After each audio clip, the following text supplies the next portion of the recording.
दृष्टिकोण क्या होता है? दृष्टिकोण वो नहीं जो हमें वो दिखाए जो दिखता है। दृष्टिकोण वो होता है जो हमें दृष्टि के परे देखने की शक्ति दे। ये दृष्टिकोण ही तो है जो किसी को सागर का अर्थ खारा जल समझता है तो किसी को मोती का घर दिखलाता है, किसी को डूबने योग्य अतः जल दिखलाता है तो किसी को संसार के जन्म लेने की गोद दिखलाता है। महत्वपूर्ण वो नहीं जो आपके समक्ष है, जो आपको दिखता है। महत्वपूर्ण आपका दृष्टिकोण है। देखने में अंतर करेंगे तो आपके जीवन में भी अंतर आ जाएगा।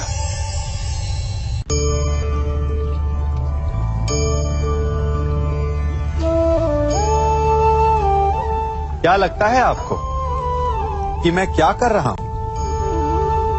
मैं इस जल में अपना प्रतिबिंब देखने का प्रयास कर रहा हूं। अब आप लोगों को लग रहा होगा कि मैं कैसी मूर्खता कर रहा हूं। ऐसे उबलते हुए अशांत जल में कोई अपना प्रतिबिंब कैसे देख सकता है? जिस प्रकार प्रतिबिंब केवल शांत जल में देखा जा सकता है, उबलते हुए जल में नहीं, उसी प्रकार क्रोध में उबलता मनुष्य ना कुछ देख पाता है, ना कुछ सुन पाता है। वो ना ही अपने कर्मों के परिणाम को देख पाता है और ना ही अपने आत्मा, अपने मन की पुकार को सुन पाता है। क्रोध भी इसी उबलते हुए जल के समान होता है और वो किसी और को जलाने की क्षमता भी रखता है, परंतु वो भी स्वयं इस उबलते हुए जल के समान भाप बनकर समाप्त होता जाता है। इसलिए विपरीत परिस्थितियों में शांत रहना मनुष्य के लिए आवश्यक है ताकि वो अपनी आत्मा, अपने मन के प्रतिबिंब को देखकर निर्णय ले सके कि क्या उचित है और क्या अनुचित। कभी कभी आप सबके जीवन में एक ऐसी विचित्र समस्या अवश्य आती है कि शक्तिशाली के समक्ष मौन हो जाओ। कि उस शक्तिशाली से विवाद करने से बचने के लिए आप मौन रह जाते। मानता हूं ऐसा करने से आप एक विवाद से बच जाते, एक संघर्ष से बच जाते, परंतु ऐसा बचाव एक बड़े संघर्ष को जन्म दे देता है। कैसे? हमारा मौन रहना अनजाने में उसका समर्थन बन जाता है और वो स्वयं को अधिक शक्तिशाली अनुभव करता है और यहां से हमारा दमन प्रारंभ हो जाता है। एक के बाद एक हम अन्याय में अनचाहे रूप से सम्मिलित होते चले जाते हैं। तो इसका तोड़ क्या है? ये समझने के लिए ये जानना आवश्यक है कि ऐसी कौन सी बात है जो आपको विरोध करने से रोकती है। ये सामने वाले की शक्ति नहीं जो आपको रोकती है, ये आपके भीतर छिपा भय है जो आपको रोकता है। हाँ, कभी कभी भय आपकी सुरक्षा अवश्य कर सकता है, परंतु साथ साथ ये भी जानना आवश्यक है कि ये भय ही है जो आपको मौन भी रखता है। इसलिए अपने मन से भय को निकालें और खुलकर अनीति का, अन्याय का विरोध कीजिए और फिर देखिएगा आपका मन कितना मुक्त, कितना हल्का अनुभव करेगा। हमारा सबसे बड़ा शत्रु कौन है? आप में से कुछ कहेंगे कि जो हमारा विनाश चाहे, तो कुछ कहेंगे कि जो पीठ पीछे प्रहार करे। आप में से कुछ ये भी मानते हैं कि जो हमारे परिवार की शांति को भंग करे वो हमारा शत्रु है, और कुछ ये भी मानते हैं कि जो हमारे सामाजिक सम्मान को समाप्त कर दे वो हमारा सबसे बड़ा शत्रु है ना। परंतु सत्य इन सब से भिन्न है। हमारा सबसे बड़ा शत्रु हमारे सबसे निकट रहता है या कहें हमारे भीतर रहता है। कौन है ये शत्रु? वो शत्रु है हमारा मन, हमारा मस्तिष्क। चूंकि ये हमें किसी भी क्षण उचित से अनुचित की ओर, धर्म से अधर्म की ओर ढकेलता है।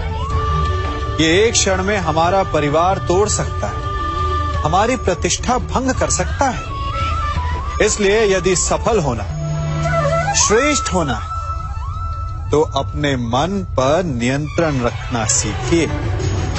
यदि मन अनुशासित हो तो उससे अधिक सृजन कोई नहीं कर सकता, और यदि मन अनुशासित ना हो तो उससे अधिक विध्वंस कोई नहीं कर सकता। यदि मन में हार हो तो आपको कोई जिता नहीं सकता, और यदि मन में जीत की लगन हो तो आपको कोई हरा नहीं सकता।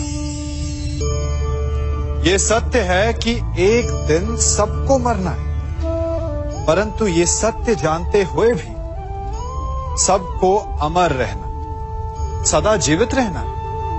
आप भी सदा जीवित रहना चाहते होंगे, अपने संतान और उनकी संतान को आनंद करते देखना चाहते होंगे, अपना व्यापार बढ़ते देखना चाहते होंगे। परंतु बड़े बड़े ज्ञानियों ने तो यही कहा है कि कोई भी अमर नहीं, किसी न किसी रूप में कोई रोग, विनाश या मृत्यु आपको पकड़ ही लेंगे, है ना? परंतु यदि मैं आपसे कहूं कि आप अमर हो सकते हो, आप सदा जीवित रह सकते हो, तो क्या आप मेरा विश्वास करेंगे? नहीं? जानते हैं ये दिया क्या कर रहा है? ये दिया अमर हो रहा है। अपनी लौ से अनेक दिए जलाए। हां, कुछ समय पश्चात ये स्वयं बुझ जाएगा, परंतु अपना प्रकाश जीवित रखेगा।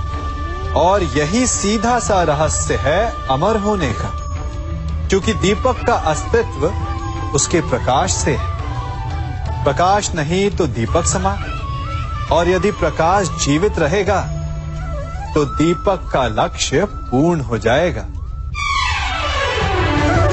उसी प्रकार मृत्यु तब नहीं होती जब शरीर मरता है। मृत्यु तब होती है जब हमारी सोच, हमारी विचारधारा, हमारा ज्ञान, हमारा सम्मान मर जाता है। इसीलिए अपने ज्ञान, सोच और प्रेम को बांटे, ठीक इस दीपक की भांति, जिससे कई दीपक जले और वो कुछ और दीपक जलाएं, और आप सदा सदा के लिए अमर हो जाएं। आप किसे मित्र मानते हैं? उसे जो आपसे मीठा बोले, और शत्रु किसे मानते हैं? उसे जो आपसे कड़वा बोले? नहीं, शत्रुता और मित्रता दोनों का निर्णय उनकी बातों से नहीं होता। कभी कभी मीठा बोलने वाला आपका शत्रु हो सकता है, और कभी कभी कड़वा बोलने वाला आपका मित्र। ठीक उसी भांति जैसे मीठा सोम रस हानिकारक होता है और कड़वी औषधि लाभदायक, इसीलिए किसी को भी उसके शब्दों से नहीं, उसके कर्मों से पहचानिए, क्योंकि मनुष्य के कर्म ही उसकी पहचान होती कि वो शत्रु है या मित्र। हमारे जीवन में दो संबंधों का बड़ा महत्व है, क्योंकि दोनों सीधे हृदय से जुड़ते हैं। एक मित्रता और दूसरी शत्रुता। हृदय से जुड़ने वाली मित्रता और शत्रुता अधिकतर हमारे वचनों से जन्म लेते हैं। जब हम सफलता के कारण अधिक उत्साह में होते हैं या किसी हानि के कारण आक्रोश में होते हैं, उस समय हमारे वचनों पर हमारा नियंत्रण नहीं रह पाता। ऐसी स्थिति में हम कुछ ऐसा बोल जाते हैं कि सामने वाला उसे हमारा अहंकार समझकर हमसे मित्रता तोड़ देता है या अपना अपमान समझकर हमसे शत्रुता साध लेता है। क्रोध उस उबलते जल के समान होता है जो शत्रु को जला पाए या ना जला पाए, किंतु वो स्वयं को भाप बनाकर अवश्य नष्ट करता रहता है। इसलिए मुख से वचन निकालने से पूर्व श्रेयस्कर यही है कि उसे आत्मा के तराजू में तौल लिया जाए, क्योंकि एक पल में निकला हुआ वचन कई जन्मों तक दंड बन सकते हैं। कभी चुंबक को देखा है कैसे वो लोहे की ओर आकर्षित होता है और कैसे वो लोहे को अपनी ओर आकर्षित करता है? क्योंकि उसके स्वभाव में ही आकर्षण है। हम सबके भीतर भी एक ऐसा ही चुंबक होता है, विचार का चुंबक, जो सदा अपने ही जैसे विचारों को आकर्षित करता है। हम जो बोते हैं वही काटते हैं। उसी प्रकार हम जैसा सोचते हैं वैसा ही पाते हैं। साधु ईश्वर का नाम जपता है तो उसे ईश्वर मिल जाता है। अर्थात फल हमारी सोच पर निर्भर करता है। ओस की बूंद यदि केले के पत्ते पर गिरे तो वो कपूर बन जाती है, सीप में गिरे तो मोती, और यदि विषधर के मुख में गिरे तो विष। बूंद एक है परंतु उसके प्रारब्ध भिन्न है, क्योंकि उसे आकर्षित करने वालों का व्यवहार भिन्न है।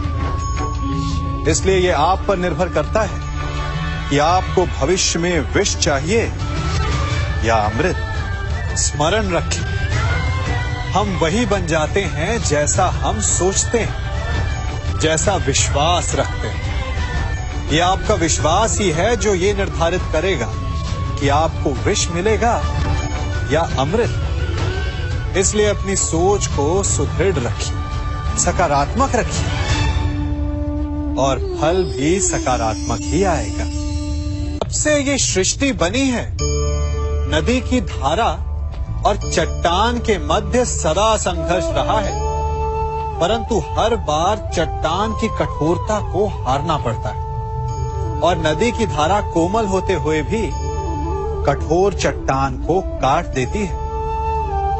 कभी सोचा है क्यों?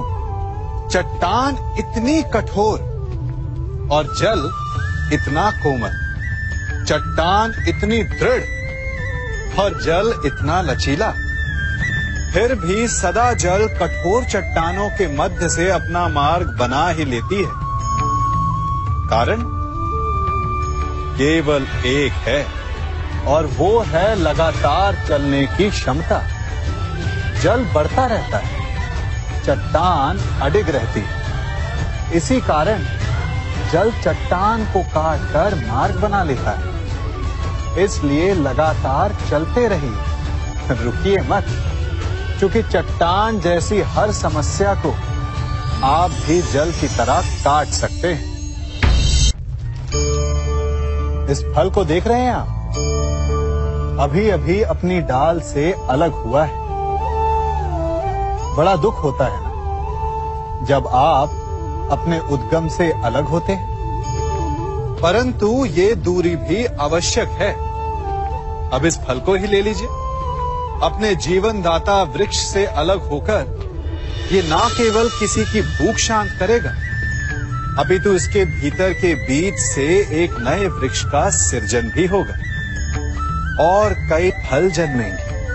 सृजन की प्रतिक्रिया में पीड़ा आवश्यक है। यदि पीड़ा नहीं होगी तो सृजन नहीं होगा।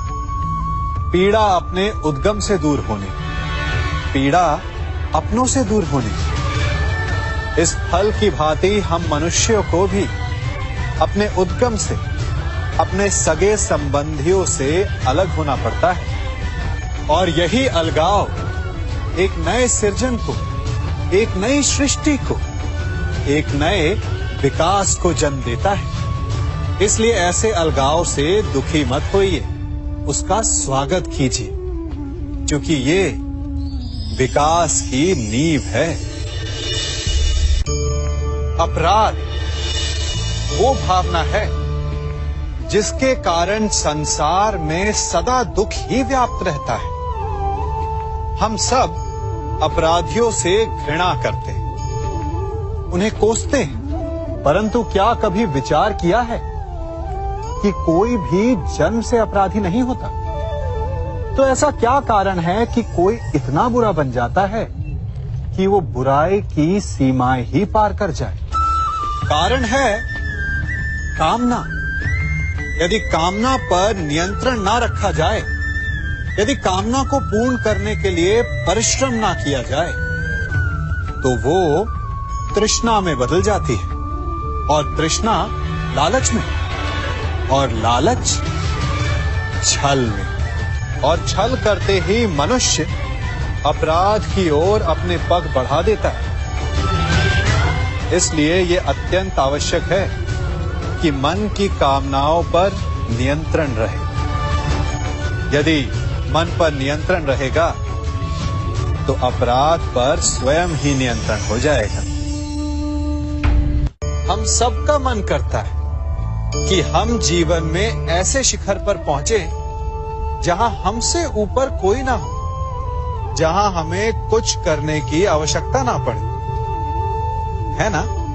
कुछ लोग इस शिखर पर पहुंच भी जाते हैं, परंतु उनका मन सदा विचलित रहता है। इतनी मनोरंजक बात है ना कि जिस विश्राम को पाने के लिए हम इतनी मेहनत करते हैं, इतना परिश्रम करते हैं, वो हमें मिलता ही नहीं। कारण स्वयं सोचिए, वन का राजा होने के पश्चात भी सिंह को अखेट के लिए परिश्रम क्यों करना पड़ता है? सोचिए, मैं बताता हूं। क्योंकि राजा होने का अर्थ ये नहीं कि वो सदा सोता रहे और मृग स्वयं उसके समक्ष आकर कहेगा कि आइए महाराज, मुझे खाकर अपनी भूख मिटाइए। तो समझ लीजिए, कार्य आपके परिश्रम से संपन्न होते हैं, केवल कामना से नहीं। यदि आप नीचे हैं तो सदा स्मरण रखें कि आपका परिश्रम ही आपको ऊंचाइयों पर ले जाएगा, और यदि आप ऊंचाई पर हैं तो वहां पर भी रहने के लिए आपको निरंतर परिश्रम करते रहना होगा। अर्थात परिश्रम से मुक्ति नहीं है, क्योंकि परिश्रम ही जीवन है। सबसे अधिक महत्वपूर्ण क्या है? जीवन, या जो जीवन में पाया, यात्रा, या यात्रा पूर्ण करने के बाद पाया गया लक्ष्य, कर्म या उसके फल? बहुत ही महत्वपूर्ण परंतु विकट प्रश्न है ना? परंतु तनिक धीरज से सोचेंगे तो इसका उत्तर अधिक कठिन नहीं है। यदि जीवन यात्रा है तो उसका लक्ष्य क्या होना चाहिए? स्वयं सोचिए। मान, संतान, धन? नहीं ना। अंतिम लक्ष्य है परम आनंद, और ये अचानक से नहीं मिलता।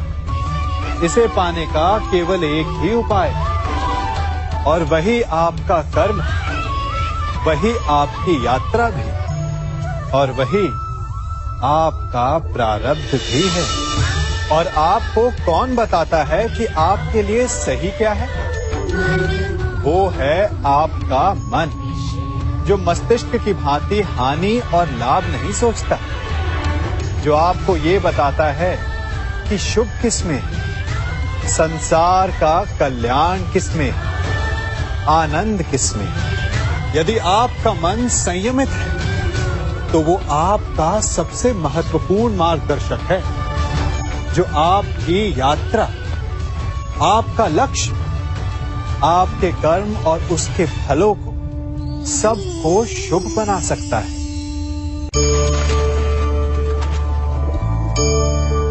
इन पक्षियों को देख रहे हैं आप? इनका उड़ना वायु में इतना संतुलन मुक्त कर देता है ना? इन्हें उड़ते देख आपके मन में भी इच्छा होती होगी कि इन्हीं की भांति आप भी स्वतंत्रता से उड़ पाएं। ईर्ष्या होती है ना, जब आप इन्हें खुले आकाश में ऐसे विचरण करते देखते हैं। पर कभी सोचा है इस उड़ान को, इस स्वतंत्रता को पाने के लिए कितना परिश्रम, कितना अभ्यास किया होगा इन्होंने?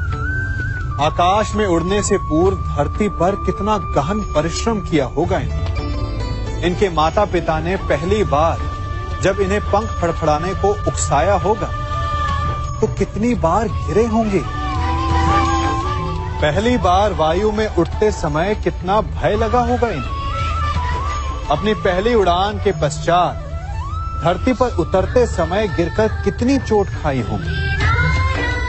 इस उड़ान का, इस स्वतंत्रता का ये मूल है। यदि आप ये दे सकते हैं तो अवश्य आप भी इस स्वतंत्रता को पा सकते हैं। इन पक्षियों की भांति ही अपने चारों ओर जब भी आप किसी सफल मनुष्य को देखें तो उससे ईर्ष्या ना करें। उसके परिश्रम और पीड़ा को समझने का प्रयास करें जो उसने यहां तक पहुंचने में पाई है। प्रेरणा लें, प्रयास करें और स्वयं भी सफल हो जाएं। इस बांसुरी को देख रहे हैं आप? इसकी मधुर धुन सुनकर हर कोई मुग्ध हो जाता है, परंतु इसकी उस पीड़ा को कोई नहीं समझ सकता जो इसने बांस से बांसुरी बनने में पाई है। पीड़ा सहकर ही इसमें से सुर निकलते हैं जो मन को शांति देते हैं। इसी प्रकार पत्थर से प्रतिमा को देव रूप बनने में छेनी और हथौड़ी की मार सहनी पड़ती है, तभी उसकी पूजा होती है। बात यह है कि निर्माण के लिए स्वयं के टूटने का विज्ञान बहुत ही आवश्यक है। जब टूटकर चूर हो जाओगे तभी नया अस्तित्व पाओगे। अर्थात शक्ति पाने से पूर्व पीड़ा का भोग करना आवश्यक है।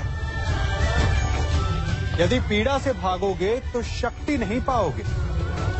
अभी आप पर निर्भर करता है कि आपको बांस बनकर रहना है या बांसुरी, पत्थर बनकर रहना है या प्रतिमा के रूप में सजना है।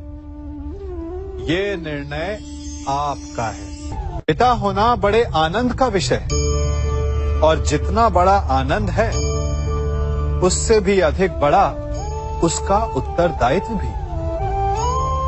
आप में से भी कुछ पिता होंगे, कुछ संतान, और मुझे पूर्ण विश्वास है कि आप लोग भी अपना उत्तरदायित्व अवश्य पूर्ण करते होंगे।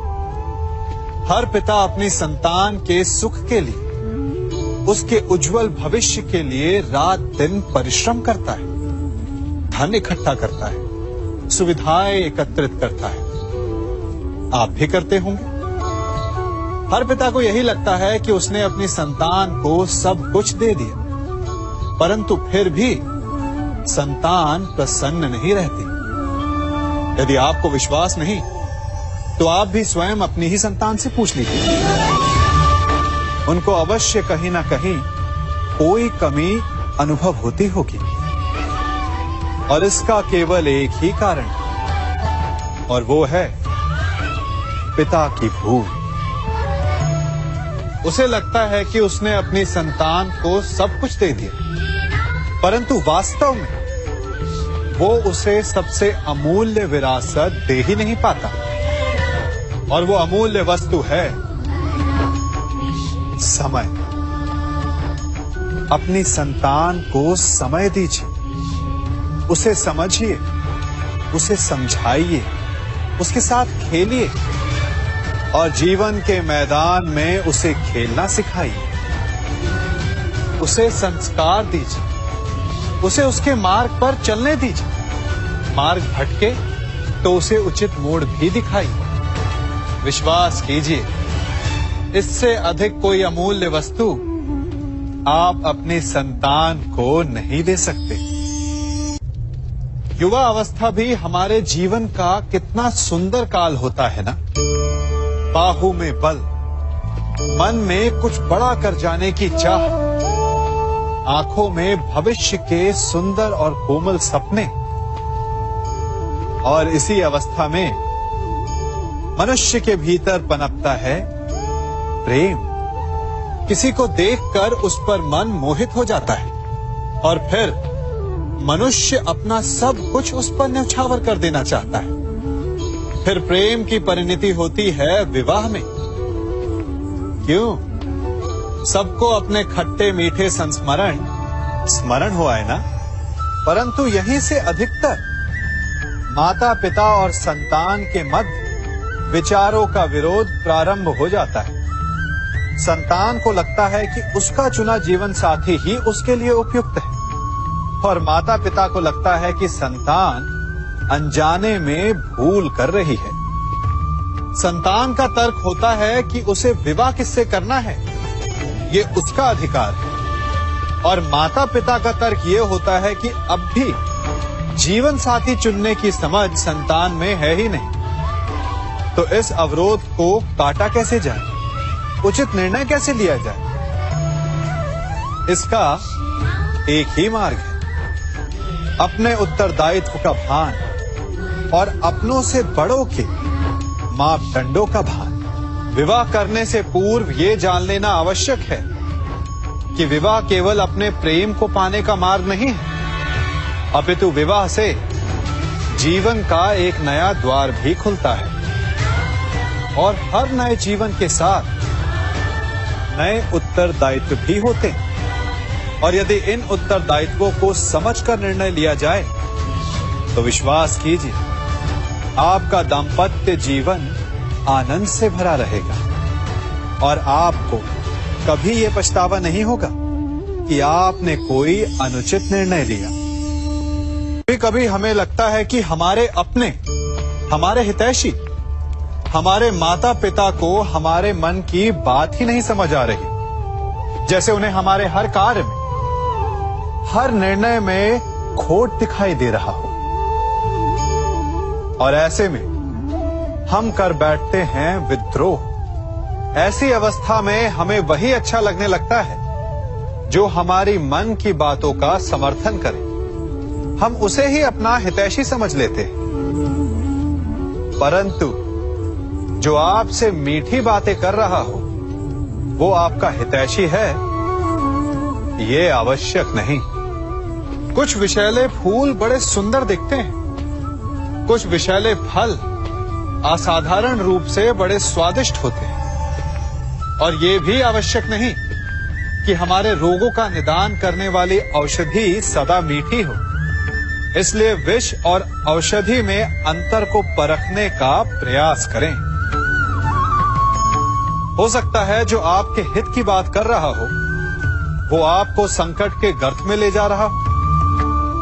बात बात पर आवेश में ना आए। हो सकता है कि आपके माता पिता की कड़वी बातों में आपका ही हित छिपा हो। और माता पिता को भी प्रयास करना चाहिए कि यदि उनकी संतान अनुचित निर्णय ले रही है तो उसके अनुचित होने का भान प्रेम से करवाएं, दबाव और शासन से नहीं। क्योंकि कभी कभी कटु शब्द और कटु वचन अनुचित निर्णय को और पक्का कर देता है। हर शब्द अपने आप में इतना शक्तिशाली होता है कि यदि आप चाहें तो उन्हीं शब्दों से सृजन कर सकते हैं और चाहे तो नाश भी। फिर चाहे सृजन और नाश नए संबंधों का हो या फिर नए युग का। आजकल सर्वत्र सहनशीलता की कमी है। बात बात पर लोग झगड़ जाते हैं, विवाद पर उतारू हो जाते हैं। कारण शब्दों का प्रयोग। शब्दों का और वचनों का उचित प्रयोग करना सीखिए। आपकी आधी समस्याएं तो वहीं समाप्त हो जाएंगी। शब्द हमारी सबसे बड़ी पूंजी।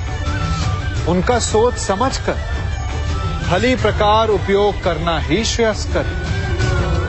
जो शब्द की महिमा और शक्ति को पहचान गया वो इस सृष्टि के आनंद को भी समझ गया। आप भी समझिए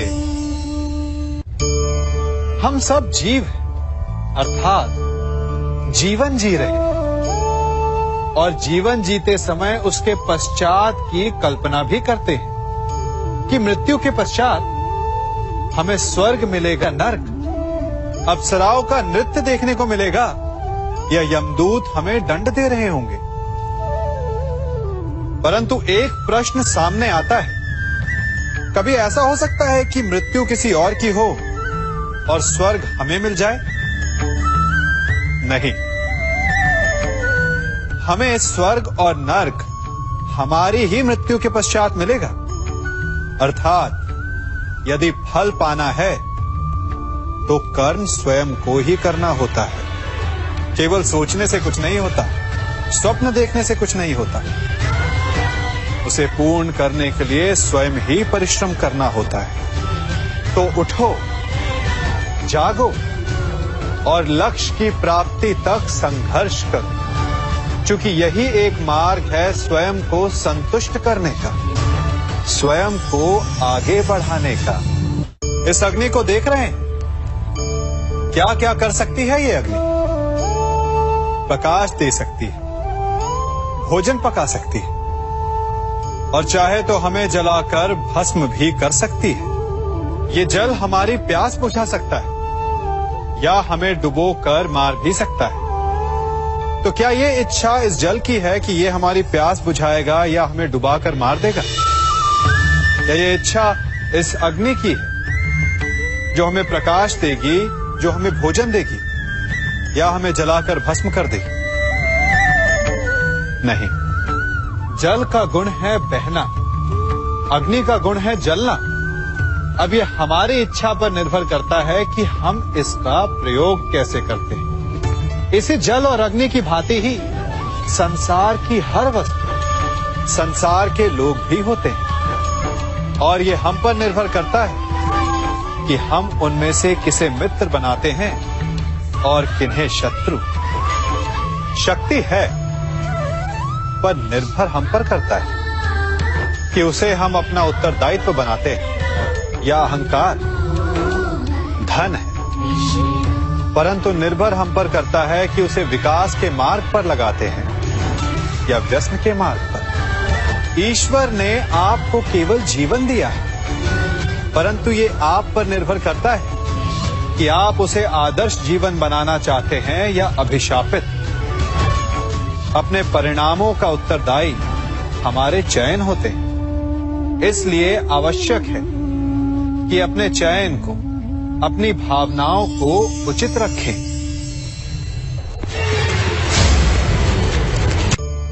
संसार में सबसे बड़ा संबंध कौन सा है? अब आप पूछेंगे कि ये कैसा प्रश्न हुआ? इसका उत्तर तो बड़ा सरल है, यही ना? परंतु इस प्रश्न के भी कई उत्तर हैं। कोई कहेगा माता और पुत्र का संबंध, तो कोई कहेगा पिता पुत्री का संबंध, तो कोई पति पत्नी का, और तो कोई भक्त और भगवान का संबंध। परंतु तनिक गहराई से देखेंगे तो पाएंगे कि ये सारे संबंध या तो जन्म से जुड़े होते हैं या समाज में बना दिए जाते हैं या फिर किसी आकांक्षा के चलते बनते हैं। तो सबसे बड़ा संबंध कौन सा होता है? उलझ गए ना? सबसे बड़ा संबंध होता है मित्रता का, क्योंकि मित्र हम स्वयं चुनते हैं, जिसमें ना कोई आकांक्षा होती है, ना ही कोई स्वार्थ छिपा होता है। यदि कुछ होता है तो केवल साथ का आनंद। अपने बीते दिनों को स्मरण कीजिए। जब आप घर से बाहर निकलते होंगे तो सबसे पहले किसका स्मरण होता था? मित्र का। परंतु जैसे जैसे मनुष्य बड़ा होता जाता है, सफल होता जाता है, मित्र छूटते जाते हैं और फिर वो अपनी आय, अपने जीवन के स्तर के अनुसार मित्रता करने लगता है। उसके मन में ये विचार आ जाता है कि मित्रता बराबरी वालों से ही होनी चाहिए। यही सोच अनुचित है, क्योंकि मित्रता बराबर वालों से नहीं होती, मित्रता हमें बराबर करती है। इसलिए नए मित्र अवश्य बनाइए, परंतु अपने पुराने मित्रों को भूलिएगा मत। क्या कर रहा हूं मैं? दर्पण में देख रहा हूं। आप लोग भी प्रतिदिन देखते होंगे, परंतु प्रतिदिन अपना मुख देखने के बाद भी उस पर लिखी एक बड़ी सीख देखना भूल जाते हैं। अब आप कहेंगे कैसी सीख? तो जाइए, एक बार फिर से दर्पण के सामने जाइए और मुख खोलकर देखिए, क्या दिखेगा? दंत पंक्ति और जीभा, है ना? अब विचार कीजिए, दंत जन्म के पश्चात आते, एक नहीं 2 बार आते, परंतु मृत्यु से पूर्व नष्ट हो जाते हैं। और जीभा जन्म पहले से होती है, परंतु मनुष्य के मृत्यु के पश्चात भी उसके अस्तित्व में रहती है ना आश्चर्य की बात? दंत कठोर होते हैं, जीभा कोमल, परंतु फिर भी दंत नष्ट हो जाते हैं, जीभा नहीं होती। यही रहस्य है कि हठी और कठोर लोग शीघ्र नष्ट होते हैं और कोमल लचीले आवश्यकता के अनुसार स्वयं में परिवर्तन ला सकने में सक्षम लोगों का ही अस्तित्व रहता है। अर्थात परिस्थितियों के अनुसार स्वयं को लचीला बनाना सीखिए और आपका जीवन सरल हो जाएगा। एक पिता होने के नाते आप अपनी संतान के लिए क्या करते हैं? उसके लिए बहुत सारी सुविधाएं जुटाते, बहुत सारा धन कमाते, है ना? और क्या आपको ऐसा लगता है कि यही उचित है आपकी संतान के लिए? इस पंछी को देख रहे हैं, ये भी संतान को जन्म देता है, उन्हें पालता है, पोसता है, उड़ना सिखाता है और भोजन का प्रबंध भी करना सिखाता है, परंतु उनके बड़े हो जाने के बाद उनके लिए अलग से घोंसला नहीं बनाता। क्यों? क्योंकि यदि इसने संतान को सब कुछ करके दे दिया तो संतान क्या करेगी? वो अपनी संतान को तब तक भोजन कराता है जब तक उसकी संतान स्वयं भोजन का प्रबंध करने में सक्षम नहीं हो जाती, और उसका लाभ ये मिलता है कि उसी की भांति उसकी संतान आत्मनिर्भर बनती है। इसलिए अपनी संतान को उतनी ही सुविधाएं दें जितनी आवश्यक हैं। मोह को त्यागे। आपका उनसे मोह उन्हें कभी आत्मनिर्भर नहीं बनने देगा। अपनी संतान को कर्म करना सिखाइए। यदि आपकी संतान कर्म करना सीख गई तो वो धन स्वयं कमा लेगी, और यदि वो आलसी अकर्मण्य बन बैठी तो आपके संचित धन का भी नाश कर देगी। संबंध एक सहारा होता है जीवन का, और संबंधी वो होते हैं जिनसे आवश्यकता पड़ने पर सहायता मांगी जा सके, जिन पर विश्वास किया जा सके कि बुरे समय में वो हमारे काम आएंगे। कभी ऐसा भी हुआ होगा कि आपके पास कोई सहायता मांगने आया, या ऐसा भी हो सकता है कि आप किसी के पास सहायता मांगने गए हो, परंतु प्रश्न ये उठता है कि क्या केवल किसी के मंतव्य में उसकी सहायता इसीलिए कर देनी चाहिए क्योंकि वो आपका संबंधी है? अब आप कहेंगे कि ये कैसा प्रश्न हुआ? तनिक सोचिए, एक अस्त्र बनाने वाला जब अस्त्र बनाता है तो ये अस्त्र किसको देना है उसका अधिकार उसी के पास होता है। वो चाहे तो ये अस्त्र किसी को भी दे सकता है, वो एक सैनिक को भी दे सकता है या एक डाकू को भी, और यही अस्त्र 2 भिन्न कार्य कर सकती। यदि डाकू के हाथों में आ गई तो उसका भय दिखाकर वो लोगों को लूटेगा, निरपराधों का रक्त बहाएगा। सहायता करने वाले की भी अवस्था ऐसी ही होती है। इसलिए किसी की सहायता करने से पूर्व ये विचार कर लेना आवश्यक है कि किसे क्या, कब और कितनी सहायता देनी चाहिए कि उसका दुरुपयोग ना हो। यदि आपकी सहायता से कोई अधर्म हुआ तो उसके उत्तरदायी आप भी होंगे। जीवन में कई बार ऐसे अवसर आते हैं कि आप लोगों से मिलने जाते हैं और उनसे कुछ आकांक्षाएं भी रखते हैं, और कई बार जीवन में ऐसे अवसर भी आते हैं कि लोग आपसे मिलने आते हैं। इसलिए अतिथियों का सम्मान करने से पूर्व सदा कुछ बातों को स्मरण रखना आवश्यक होता है। यदि कोई आपके पास मिलने आता है तो उसके 3 कारण हो सकते हैं। पहला कारण होता है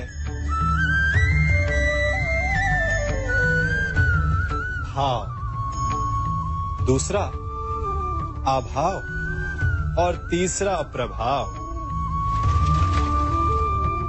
तो जैसा अतिथि उसको वैसा ही सम्मान दे।